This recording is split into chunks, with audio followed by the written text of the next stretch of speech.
The Flannan Isles, known locally as the Seven Hunters, a desolate and windswept archipelago off the western coast of Scotland, have long been shrouded in mystery.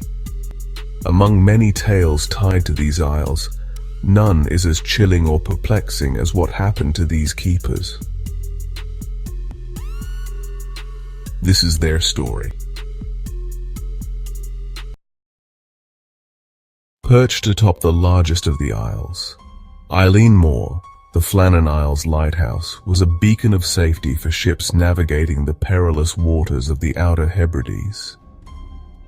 Completed in 1899, it was manned by 3 keepers at any given time: Thomas Marshall, an experienced assistant keeper; James Duckett, the steadfast principal keeper; and Donald MacArthur, a rugged and capable occasional keeper filling in for another staff member.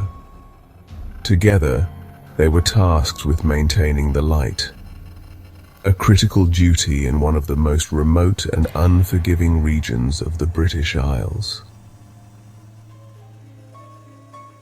For over a year, the lighthouse operated without incident. But in 1900, just 1 year after its inauguration, a series of events would turn it into the epicenter of one of the greatest unsolved mysteries. The first sign that something was amiss came on December 15th, when the steamer Arctur, en route to Leith, noted that the light, which should have been visible for miles, was unlit. The ship's crew reported the anomaly upon their arrival, but poor weather delayed the Northern Lighthouse Board's response. It wasn't until December 26th that the relief vessel Hesperus made its way to the Flannan Isles. On board were Captain James Harvey and Joseph Moore, the lighthouse's 4th keeper, who was returning to relieve one of the men on duty. As the Hesperus approached Eileen Moore, the sight of the darkened lighthouse confirmed their fears. The landing platform showed no sign of the usual welcoming party. No flag was flying, and no supply crates had been left out for collection.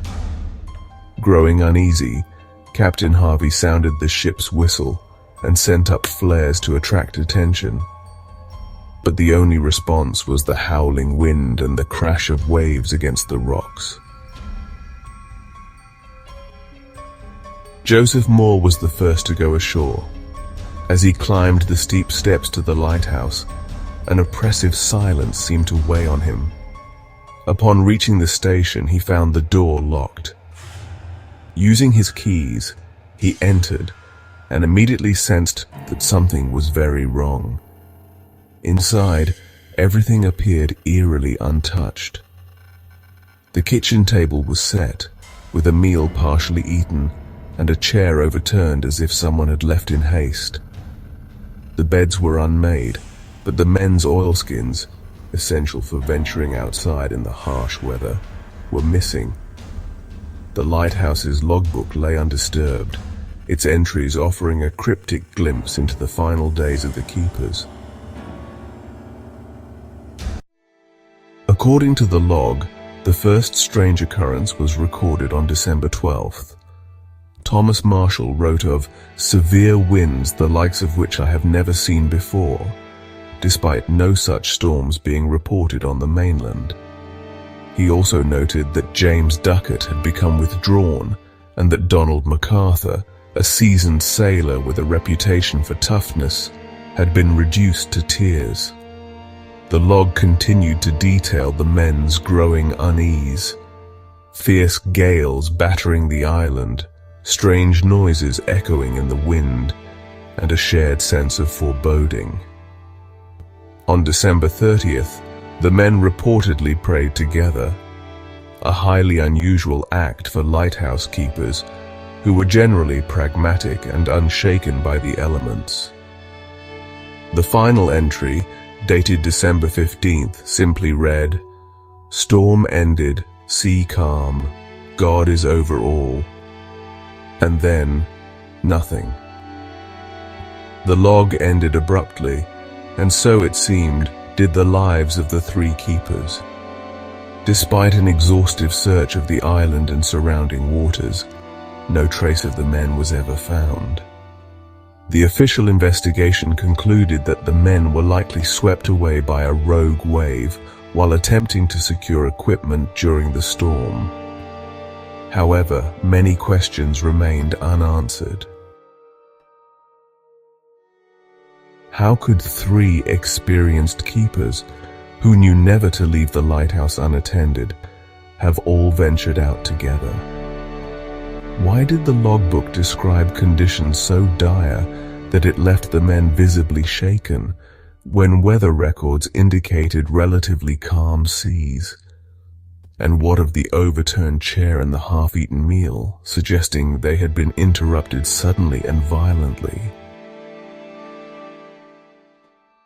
Speculation soon ran wild. Some believed the men had been victims of a freak wave, their bodies carried away by the churning sea.